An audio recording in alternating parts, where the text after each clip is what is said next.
ఎన్ని రోజులని చూడండి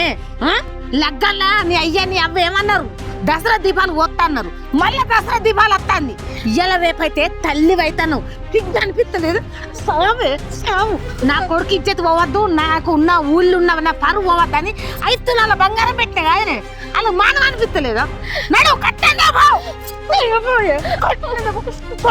గుద్దుతా మళ్ళా అత్తమ్మ మా వాళ్ళు లేని వాళ్ళని తెలిసే కదా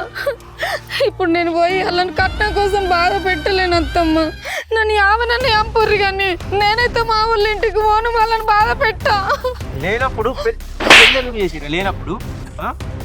లేని సంబంధం చూసుకుంటే అయిపోవు కదా మమ్మల్ని ఎందుకు చేసుకున్నారు చక్కగా పోయి కట్నం లేపో లేకుంటే వస్తావు నా చేతిలో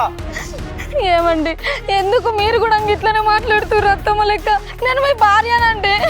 ఇంకెట్లా మాట్లాడమంటావు పైగా కడుపుతానున్నా నన్ను ఇట్లా బాధ పెట్టుడు మీకు న్యాయం కాదు ఏంది కట్టం దేవా ఎందుకు దేవా నీకంటే వెనక సీట్ వచ్చింది అదే అసలు నా పిల్లలు 10 లక్షలు కట్ట తీసుకొచ్చింది అన్నప్పుడు నువ్వు తీసుకురావాలి కదా నల్లముఖం తీసుకున్నావు 10 మంది తోటి కూడా చెప్పడానికి నాకు సిగ్గు తెలుసా చెప్పిన మాట నువ్వు పొయ్యి పైసలు పట్టుకత్తేనే బతుకుతావు బిడ్డ లేకపోతే మాత్రం తొక్కితే బొక్క బొక్క దొరకద్దు అట్లా చేస్తా మళ్ళా ఓ ఇంకా చూస్తానా మళ్ళీ గాలి నిలబడుతుంటామండి